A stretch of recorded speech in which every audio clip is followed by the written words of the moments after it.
ලස්සන මල් කැලේට පඩවිලා යනවා කැලේ පිපෙන ලස්සන මල් කැලේට පඩවිලා යනවා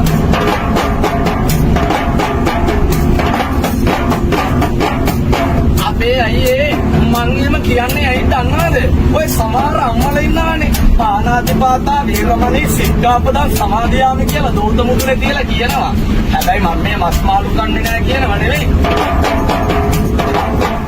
ආනගාතේ දන්නේ නෑලු එහෙම දෙයක් වෙන්නේ නෑලු.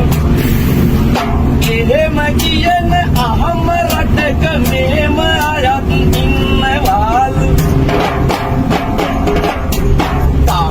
පිලිපදින හින්දම පිලි ජාති කන්නේ නෑලු කෑලි කෑන නැති උනාට පොදි චුට්ටක් කනවා යාලු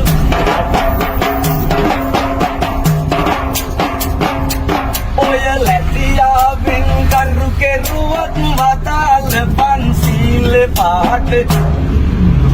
හොදි චුට්ටක් දාගන්නෙත් කැමති නිසයි පිලි රහට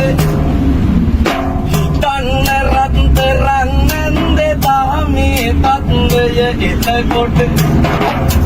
වැඩියෙන් පව් සිද්ද වෙන්නේ කෑලි නොකන හොද්දේ රහට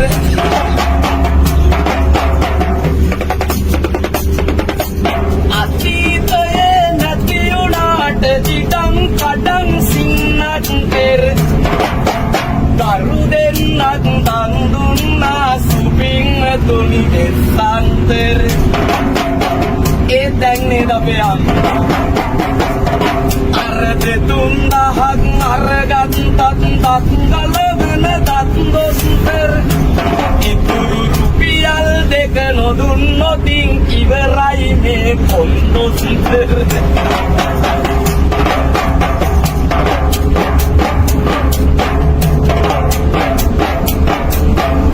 දෙස අමගෙන් පුරේ වෙලා ඔය හදවත සනසන්නට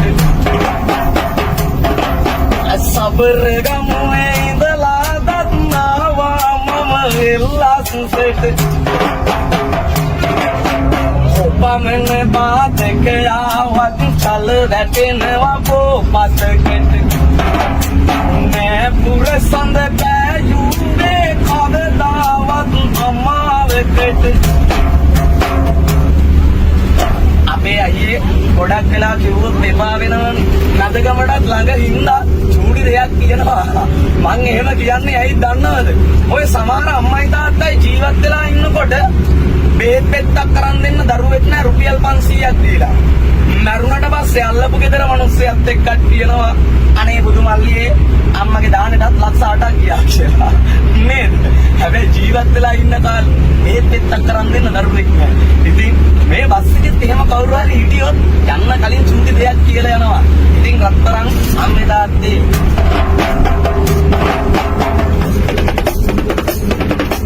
ලන්තරුම් එළියෙන් හරි ගම් තීරෙන්නේ ගොඩ වෙන්නේ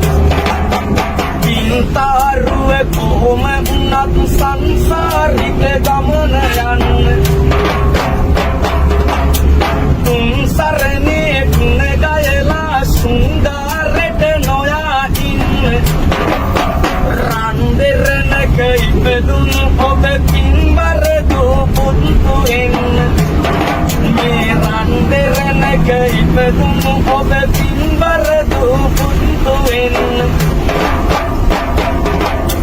හැදුමව්පිය දෙපළ තමයි ජීවමාන තිලව ගුරු උතන ගියත් බැඳලා යන්න ජීවත් වී සිටින තුරු තව කෙනෙකුගේ කල්පනාවේ ගෙවුවත් පැය ගණන් වරු හිතට ගන්න ඔය දිවියට ඔබමයි කලමනා කරු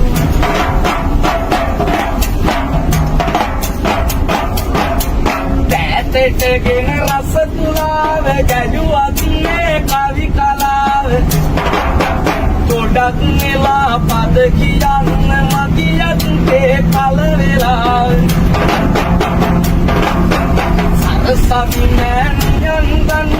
මේ පිරිසිදු චේතනාව මෙතැන් පටන් ඔබ වෙනුවෙන් හඬ